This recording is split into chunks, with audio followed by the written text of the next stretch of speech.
안녕하세요. 보현TV 북리뷰에 오신 여러분 환영합니다. 백낙청 선생님의 책 서양의 개벽사상가 D.H. 로런스 북리뷰 세 번째 시간입니다. 앞서 두 번에 걸친 북리뷰를 통해 저도 그렇지만 많은 분들이 D.H. 로런스를 새롭게 알게 되셨을 것 같습니다. 그런데 아직 부족합니다. 백낙청 선생님에 따르면 로런스가 쓴 가장 최고의 책은 장편소설이 아니라 로런스가 미국 문학을 비평한 미국 고전문학 연구일 수도 있다고 하는데요. 이 미국 고전문학 연구를 다룬 내용이 9장에 실려 있어서 북리뷰 3부에서는 이 9장을 중심으로 살펴보겠습니다. 이 책을 읽으실 분들은 중간 부분이 어렵다고 포기하지 마시고 9장을 꼭 읽어보시기 바랍니다. 어셔가의 몰락이나 주온 글씨, 모비딕 같이 우리에게 친숙한 미국 고전문학을 다루고 있어서 9장을 아마도 가장 재미있게 읽으실 수 있을 겁니다. 미국 고전문학 연구는 1923년에 출간됐고 로런스가 매우 공들여서 쓴 책이라고 하는데요. 미국의 문학과 역사를 함께 다룬 이 책은 역대 평론가들로부터 높은 평가를 받아왔다고 합니다. 미국 문예평론의 새 장을 열었다고 평가받는 에드먼드 윌슨은 로런스의 미국 고전문학 연구를 이제까지 쓰여진 미국 문학에 관한 책을 통틀어 몇 안 되는 1급 저서 중의 하나라고 했고, 소설보다 더 감동적인 비평서를 쓴 레즐리 피들러는 미국 문학을 논한 비평가들 가운데 내가 보기에 진실에 가장 가까이 간 사람은 두말할 것 없이 D.H. 로런스라고 했습니다. 그리고 역시 소설가이자 문예평론가이면서 사회운동가이기도 했던 수전 손택은 로런스의 책을 미국 문화에 대해 이제까지 쓰여진 가장 흥미로운 책이라고 평가했습니다. 로런스의 미국 고전문학 연구는 이렇게 시대를 초월해서 많은 평론가들의 찬사를 받아왔는데요. 그런데 이 책의 문체와 내용이 일반적인 문학 연구서와는 너무나 달라서 그냥 로런스라는 천재의 재기발랄한 저서 정도로 치부되는 경향도 있다고 하는데, 바로 그렇기 때문에 현재 우리에게 더욱 흥미롭게 다가오는 것 같습니다.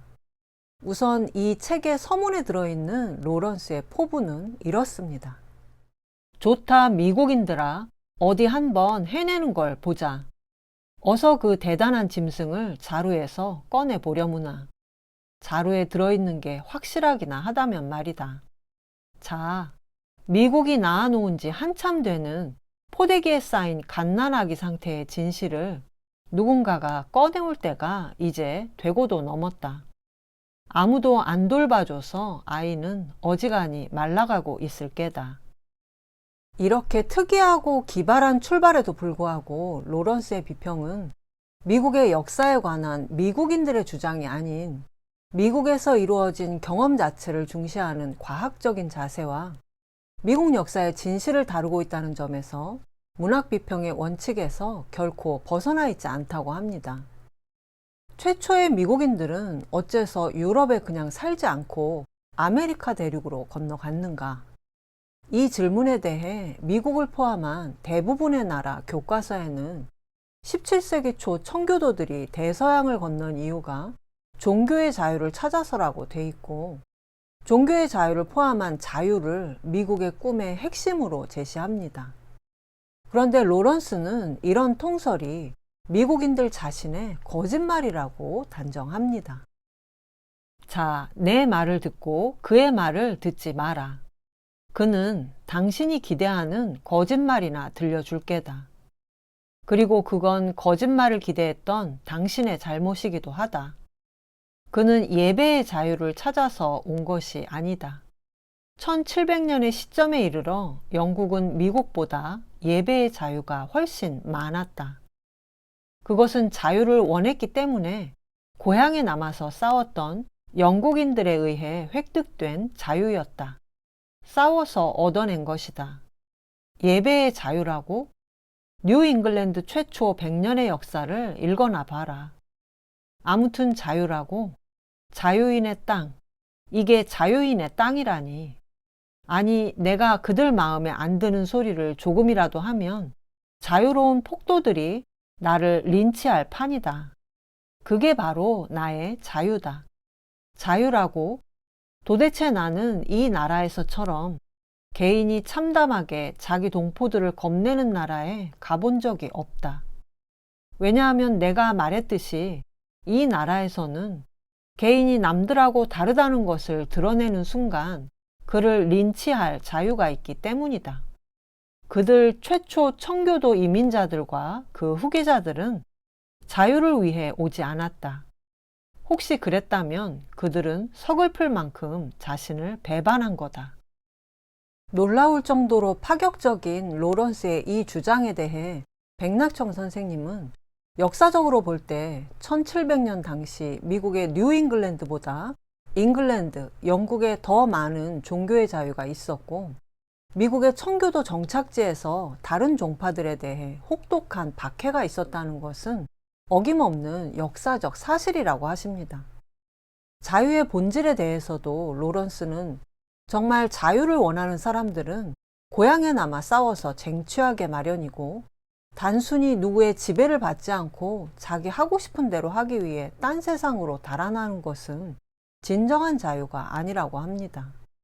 그러면서 아메리카로 이민한 사람들의 진정한 동기는 단순히 벗어나기 위함이어서 대부분의 이민자들이 도망노예와 크게 다를 바 없는 사람들이었고 이들이 반발한 것에는 르네상스 이후 유럽에 들어선 인본주의와 자유주의에 대한 반발 또한 들어있다고 봤습니다.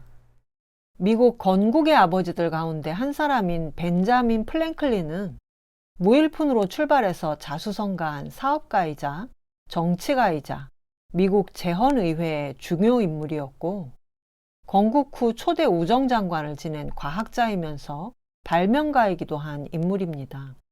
플랭클린이야말로 미국 청교도들의 개척정신을 구현한 미국이 자랑하는 모범적인 인물로 알려져 있는데요. 그런데 로런스는 이 벤자민 플랭클린을 표본 미국인, 패턴 어메리칸이라고 부르면서 살아있는 인간에게서 사회인 내지는 생산자라는 측면만을 떼어내 절대화시킨 마네킹 미국인, 더미 어메리칸을 신세계 이상으로 처음 제시한 장본인이 바로 플랭클린이었다고 지적합니다. 이 마네킹의 의미가 속은 텅 빈 채 겉만 번지르르하게 그럴듯하다는 의미로 저는 받아들였습니다. 로런스는 겉으로는 지극히 모범적이라고 알려져 있는 플랭클린의 본색을 폭로하기 위해 플랭클린의 자서전을 인용했습니다. 자서전에는 플랭클린이 강조한 13가지의 좌우명이 나오는데 12번째인 순결의 조목에 이런 말이 적혀 있습니다. 건강과 자손을 위해서 말고는 여색을 사용하는 일이 드물도록 하며 정신이 흐려지거나 몸이 약해지거나 너 자신 또는 남의 평정이나 명성을 해치는 결과가 절대로 없도록 하라. 여기서 베너리는 성교 또는 성적 쾌락의 추구를 뜻하는데 남녀의 진정한 관계를 추구해온 로런스는 순결 문제에 대해 유스 베너리, 정욕을 사용한다고 말한 플랭클린에 대해 경멸을 감추지 않은 비판과 야유를 보내면서 플랭클린 자서전의 또 다른 부분을 지적합니다.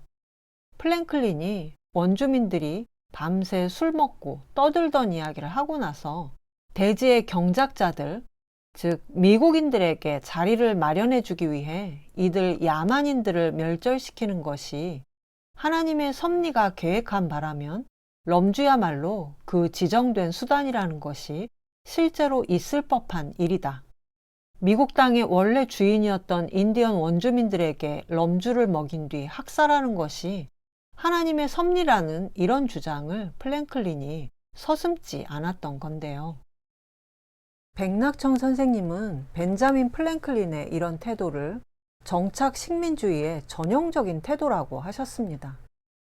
유럽 이민자들이 아메리카 대륙을 발견하고 텅 빈 대지를 성실하게 개간해서 잘 살게 됐다는 것이 미국의 꿈의 내용이지만 이때 간과되는 사실은 대륙 자체가 결코 빈 땅이 아닌 인디언 원주민들의 거처였다는 점과 실제 대지를 경작한 것 역시 미국인들이 아닌 이들 원주민과 흑인 노예들이었다는 점입니다. 그런데 흑인의 경우는 하나라도 더 살려놓고 노동을 착취하는 게 그 목적이었지만 인디언 원주민들은 그 땅을 빼앗는 것이 목적이었기 때문에 그들을 멸절시키는 일을 서슴지 않았다는 겁니다. 로런스는 미국인의 의식 밑바닥에는 유럽에 대한 숨겨진 증오심이 있다고 하면서 플랭클린이 처음 제시한 이 사이비 신인간상은 미국이 독립을 위해 유럽의 지배력에서 벗어남으로써 지금의 전형적인 미국인이 되었다고 말합니다. 로런스의 미국 문학 비평은 이렇게 미국 역사의 베일을 벗기고 미국의 거짓 새벽을 폭로하면서 시작되는데요. 이런 로런스의 미국관이 문학 비평에 어떻게 적용되는지 구체적으로 살펴보겠습니다. 여러분께서 읽으신 미국 고전문학과 로런스의 해석이 어떻게 다른지 한번 비교해 보시기 바랍니다. 로런스가 세계문학의 대열에 내세울 만한 1급 작가로 처음 꼽은 사람은 제임스 페니모어 쿠퍼입니다. 쿠퍼의 책은 가죽양말 연작이 가장 유명한데요. 개척자, 최후의 모이칸, 사슴잡이 등 5작품이 이 시리즈에 속해 있는데 주인공 네티범포가 가죽양말을 신고 등장하는 이 작품은 서부극의 원조에 해당한다고 합니다. 서부 산하의 원형인 네티범포와 인디언 추장 출신의 칭가츠 구크의 우정을 담아낸 이 연작 소설은 인디언 멸절을 꿈꿨던 당대 백인들한테서는 비난을 받았다고 하는데요. 인디언과 백인의 관계를 미국 역사의 핵심적 문제로 보는 로런스는 이 작품을 높게 평가했고 백인들이 원주민을 다 죽여서 없앤다고 하더라도 그들의 망령이 다시 찾아온다고 했습니다. 믿음이란 신비스러운 물건이다. 그것은 영혼의 상처를 아물게 하는 유일한 치유자다. 그런데 세상에는 믿음이 없다. 인디언은 우리 백인들을 믿지 않으면서 죽었다. 그는 죽었고 화해하지 않았다. 그가 인디언들의 행복한 사냥터에 행복하게 가 있다고 생각지 마라. 그렇다. 믿음을 갖고 죽는 자만이 행복하게 죽는다. 인생에서 원통하게 밀려난 자들은 화해를 모르고 복수하러 돌아오는 법이다. 로런스는 원통하게 죽은 인디언들의 존재가 미국 특유의 장소의 기운의 일부가 됐다고 하면서 미국의 공기에는 무시무시한 정령들, 유령들이 있다고도 했습니다. 그리고 백인 영혼의 끝없는 불만과 불안이 바로 여기서 나오는데 이것을 로런스는 미국의 큰 퉁퉁증이라고 표현했는데요. 더 그레이트 어메리칸 그라우치의 그라우치를 백낙청 선생님은 퉁퉁증이라고 번역하셨는데 사전을 찾아보니까 퉁퉁증은 일이 뜻대로 되지 않아 갑갑해하며 골을 내는 증세라고 합니다. 인디언 학살을 미국 개척의 꿈으로 미화하고 가려놨지만 죽은 인디언들의 원한이 아직 떠돌고 있고 그것이 미국인의 정서적 불안으로 나타나고 있다는 겁니다. TV에 나오는 존 웨인 주연의 서부 영화를 보고 자란 저로서는 서부국의 원조가 되는 소설의 주제가 백인과 인디언의 불멸의 우정이었다는 것도 놀랍지만 미국 역사를 정조준하는 로런스의 비평 내용은 그저 충격적이기만 합니다. 그 다음 로런스가 다룬 작가는 에드거 알렌 포우입니다. 포는 라이지아, 엘리노라, 어셔가의 몰락 같은 많은 공포소설을 썼고 추리소설의 창시자로 불리기도 하는데요. 저는 어릴 때 어셔가의 몰락과 함께 검은 고양이를 읽었던 기억이 납니다. 어셔가의 몰락에는 진짜 늪지대 위에 지은 저택이 무너지는 장면이 나오는데 로런스는 포가 겪고 표현한 붕괴의 경험을 미국에서 특히 두드러진 현상으로 파악합니다. 즉 그것은 인간 본성에 따르는 삶이 아닌 인간의 의지대로 삶을 좌우하려고 하고 모든 것을 지식의 대상으로 만들려고 하는 미국인 특유의 억지가 낳은 현상이고, 따라서 여기서 미국의 꿈은 미국의 악몽으로 탈바꿈하게 마련이라고 봤습니다. 특히 포의 단편 라이지아는 죽음을 초월한 사랑을 다루고 있는데, 너무나 사랑했던 부인 라이지아가 죽은 이후 재혼을 했지만 여전히 라이지아를 잊지 못하는 주인공이 나옵니다. 결국 두 번째 부인이 병들어 죽고 그 몸을 통해 첫 번째 부인 라이지아가 원래 모습 그대로 부활한다는 괴기스러운 내용인데, 로런스는 포가 사랑을 통한 인간 의지의 절대적인 주장을 꾀함으로써 성령에 대한 죄를 짓고 있고, 여주인공 라이지아를 미국이 성령에 반역해온 그 모든 세월을 나타낸다고 봤습니다. 로런스는 포의 소설을 미국인의 낡은 영혼이 붕괴하는 과정을 그린 소외문학의 극단적인 예라고 했는데요.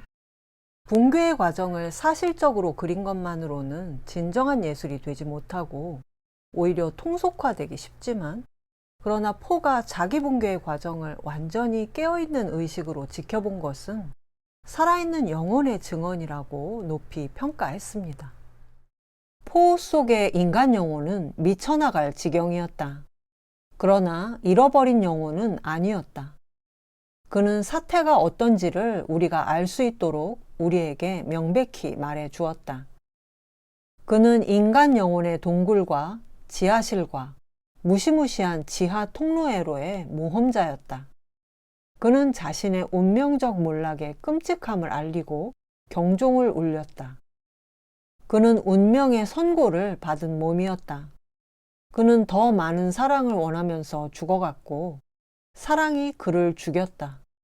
끔찍한 질병으로서의 사랑. 자신의 질병을 알려주면서 심지어 그것을 보기 좋고 멋있게 만들어 보려고 했던 포. 심지어 이 짓에 성공하기도 했던 포. 이야말로 예술의, 특히 미국 예술의 필연적인 허위성이요, 표리부동성이다. 여기서 로런스가 말하는 미국 예술의 표리부동성은 라이지아라는 포의 소설이 겉으로 보기엔 죽음을 초월한 사랑을 말하고 있는 것 같지만, 사실은 인간의 의지가 실제로 죽음을 초월할 수 있다는 과대망상에 대한 소설이라는 뜻으로 저는 받아들였습니다. 이 표리부동성은 호손에 대한 비평에 자세히 나오니까 자연스럽게 호손으로 넘어가겠습니다. 로런스는 미국 문학의 표리부동성이 너세니얼 호손의 주홍 글씨에서 절정에 달했다고 합니다. 우리는 반드시 미국 예술의 표면을 꿰뚫어 보고 그 상징적 의미의 내면적 악마성을 보아야 한다. 그렇지 않으면 전부가 한갓 어린애 장난일 뿐이다. 저 푸른 눈의 너세니얼은 그의 깊은 영혼 속에 불미스러운 사실들을 알고 있다. 그는 이를 위장해서 내보내는 일을 잊지 않았다. 언제나 그렇다. 미국인들의 의도적인 의식은 그토록 예쁘고 비단 같은데 심층 의식은 그토록 악마적이다. 파괴하라, 파괴하라, 파괴하라고 심층 의식은 웅얼대고, 상층 의식은 사랑하고 생산하라, 사랑하고 생산하라고 제잘거린다. 그리고 세상은 단지 사랑과 생산의 제잘거림만을 듣는다. 밑바닥에 있는 파괴의 웅얼댐을 듣기 거부한다. 안 듣고 못 베길 때가 오기까지는. 로런스는 호손의 작품 주홍글씨 역시 겉으로는 사랑과 생산을 말하는 로맨스 소설인 것 같지만 그 내면에 흐르는 것은 파괴와 몰락이라고 지적하고 있습니다. 소설 주홍글씨의 내용이 기억나시나요? 여주인공 헤스터가 간통으로 낳은 사생아 딸과 함께 마을 사람들로부터 모욕과 조롱을 받고 간통, 어덜터리를 뜻하는 A라는 주홍색 글자를 가슴에 다는 것으로 시작되는 소설인데요. 전통적으로 주홍글씨에 대해서는 헤스터와 딤즈테일 두 주인공의 사랑으로 대표되는 인간 본성을 옹호하는 입장과 인간 원죄에 대한 뿌리 깊은 신념의 표현이라는 논란이 주류를 이루었다고 하는데, 로런스의 해석은 둘 다 아닌 대단히 독창적인 것이었습니다. 로런스는 두 주인공의 불륜 자체가 자연스러운 남녀의 사랑도 아니고 원죄의 확인도 아닌 미국 정신의 자기 전개 과정에서 일어난 매우 특수한 성격의 역사적 사건이라고 합니다. 로런스는 가장 정숙해 보이는 청교도 여인이 누가 보나 순결하기 그지없는 청교도 목사를 유혹한 이 사건에서 주동적인 역할을 한 것은 여자인 헤스터고, 이 헤스터야말로 포의 소설 속 라이지아가 환생한 악마라고 합니다. 그러나 이것이 여자가 가해자고 남자가 피해자라는 말은 아닌데, 로런스의 의도는 남자가 뜨거운 신념을 상실하고 순결이니 사심없는 사랑이니 순수한 이념이니 하는 사이비 신념에 매달릴 때 여자는 사랑과 자기 희생의 이름으로 그를 괴롭히는 마귀로서 나타나게 된다는 겁니다. 남자가 자신과 자신의 신들을 진심으로 믿지 않을 때, 그 자신의 성령에 치열하게 복종하지 않을 때 그의 여자가 그를 파멸시킬 것이다. 여자는 믿음 없는 남자에게 오는 복수의 여신이다. 여자 스스로가 안 그럴 힘이 없는 것이다. 라이지아를 거쳐 헤스터에 오면서 여자는 남자에게 복수의 여신이 된다. 그녀는 겉으로는 남자를 붙들어주면서 안으로는 그를 파괴한다. 그리고 남자는 딤즈테일이 그랬듯이 그녀를 증오하면서 죽어간다. 딤즈테일의 정신주의는 너무 오래, 너무 멀리 나간 상태였다. 그것은 거짓으로 변해 있었다. 그의 업보가 여자로 왔다. 그리고 그는 망한 것이다. 로런스가 보기에 호손이 주홍글씨에서 묘사한 두 남녀의 사랑은 서로 충족된 관계를 이루기 위한 진정한 사랑과는 거리가 먼 불륜이라는 금기를 깬다는 것에 대한 정신적 유혹과 거기서 오는 괴로움을 서로 이해하고 공유하는 즐거움 외에는 아무것도 없었습니다. 로런스는 이런 게 바로 뉴 잉글랜드의 신화라고 말하기도 했는데요.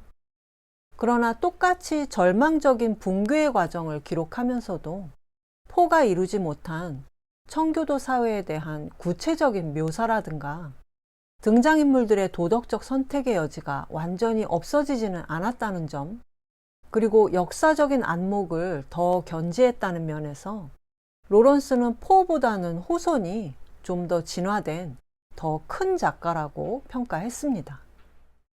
이 책에 나오진 않지만 한 가지 흥미로운 사실은 주홍글씨의 배경이 되는 곳이 매사추세츠의 항구 도시 세일럼인데, 이곳에서는 아직 영국의 식민지였던 시기인 1692년에 청교도에 의한 마녀사냥 재판이 벌어져서 180여 명이 체포되고 19명이 교수형을 당한 일이 있었습니다.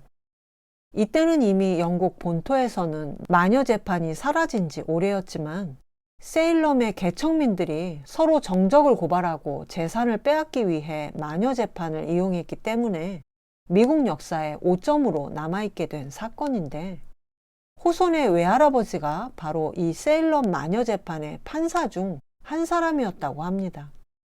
그래서 이것을 부끄러워한 호손이 17세기 청교도들의 위선을 고발하기 위해 이 세일럼을 무대로 한 주홍글씨를 썼다는 평가도 있습니다. 로런스는 미국 땅에서의 붕괴와 자기 소외의 과정을 추적하는 데 있어서 포와 호손에 이르러 할 말을 다 해버렸다고 보고, 육지에서 갈 때까지 간 인생이 이런 대지보다 훨씬 광대하고 원초적인 바다에 대한 탐험과 정복으로 갈 수밖에 없었기 때문에 허먼 멜빌의 모비딕과 같은 해양 고전 문학이 탄생했다고 봤습니다. 로런스는 모비딕이 바다에서의 구체적 경험을 충실히 기록한 뛰어난 예술적 성과를 이룬 작품이고, 모비딕이 바다에 관해 쓰여진 최고의 작품이라고 단언하면서도 로런스만의 독특한 비평을 했는데요.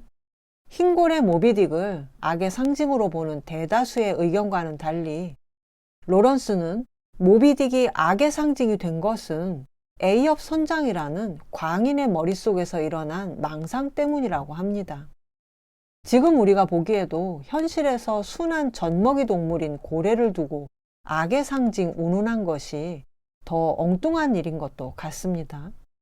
로런스는 포경선 피코도어가 미국 영혼의 배고, 흰 고래는 백인들의 의식이 쫓고 또 쫓는 그들 자신의 가장 깊은 피의 본성, 디피스트 블러드 네이처라고 함으로써 모비딕에 대한 복수의 일념에 미친 에이업 선장과 그의 휘하에 있는 실무적으로 유능하지만 배의 항로를 수정할 힘이 없는 여러 인종의 항해사들과 선원들을 미국의 축소판으로 해석했습니다. 영혼이 미친 선장과 3명의 탁월한 실무적 항해사들, 미국이다. 게다가 그의 희한한 선원들, 배신자들, 도망자들, 식인종들, 이슈마엘과 퀘이커들, 미국이다. 커다란 고래에 창지를 할 3명의 거대한 포경수들. 이렇게 미친 배를 타고 미친 선장 아래 광신자의 미친 사냥을 벌인다. 무엇을 사냥하는가? 모비 딕, 크고 흰 고래 사냥이다. 하지만 일처리는 훌륭하다. 3명의 뛰어난 항해사들, 그 전체가 그 모든 작업이 실무적이다. 더없이 실무적이다. 미국의 산업이다. 그리고 이 모든 실무적 능력은 완전히 미친 추격에 복무하고 있는 것이다. 그리고 이런 미친 추격의 결말로 소설의 마지막에 에이업 선장과 피커드호 전체가 물속에 잠겨버리는데, 여기서 로런스는 백인 역사의 숙명적 결말을 읽어냅니다. 지식과 이상과 의지의 이름으로 자신의 본능적인 삶을 에이업 선장이 흰고래를 쫓듯 추격하고 박해한 끝에 드디어 문명의 결말을 자초하고 거대한 한 시대에 막이 내린다는 건데요. 로런스가 추적해온 미국의 정신사는 1851년에 모비딕과 함께 절정에 이르렀고, 로런스는 그 후에 나온 작품들은 모두 이 절정 이후에 사후 효과에 해당한다고 봤습니다. 생각해보면 이제 우주로 무대를 옮겨서 우주의 시공간 이동을 사실적으로 묘사하는 데 성공하고 있는 할리우드 영화들이 대부분 모비딕을 모델로 하고 있는 것 같습니다. 한 시대를 풍미했던 에일리언 시리즈만 해도 우주 개척에 나선 우주선 안에서 그야말로 악의 상징인 외계 생물과 맞서 싸우는 이야기인데, 실제 존재하는지조차 알 수 없는 외계 생물을 흉악한 괴물로 설정한 것은 로런스가 말하는 깊은 피해 본성을 가진 그야말로 미국적인 상상력이라고 할 수 있을 것 같은데요. 물론 꿈의 공장이라는 할리우드의 별명처럼 모비딕과 달리 첨단 영화 속 인간들은 끝내 외계 생물과의 사투에서 승리를 거둡니다.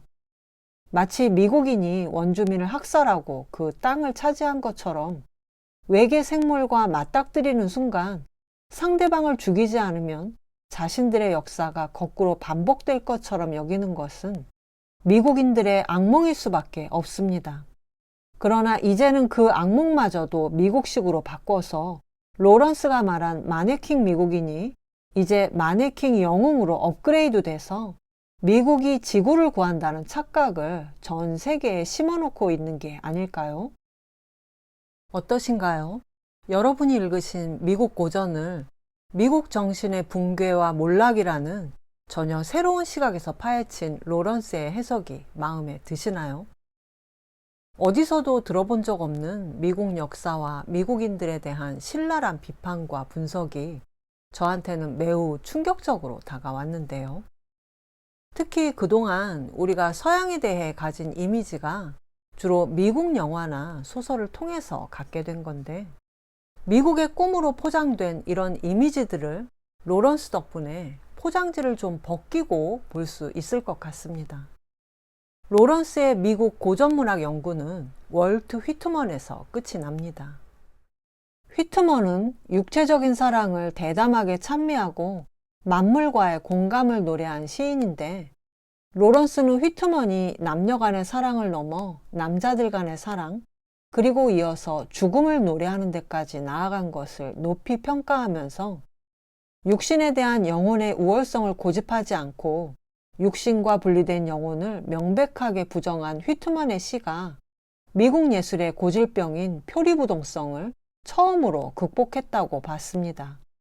휘트먼은 영혼의 위대한 고향은 열린 길이고 영혼은 그 열린 길을 가는 나그네라고 노래했는데, 로런스는 어떤 규정성이나 목적지가 정해지지 않은 열린 길을 위해서 자비나 희생, 선행이나 사랑이 아닌 오직 영혼과 영혼이 만나 서로 공감과 교감을 이룰 때 미국의 진정한 평등과 민주주의가 결정적인 도약을 이룰 수 있다고 봤습니다.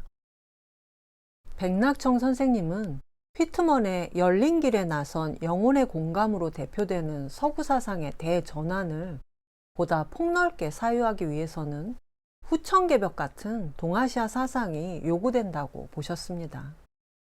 그러나 로런스는 서구 사상을 넘어서고 싶어 하면서도 동서 간의 대화에는 무관심했고, 하이데거의 경우는 동양을 한때 배우려고 노자 도덕경을 공부하기도 했지만 결국은 동아시아 사상 공부를 포기했다고 합니다.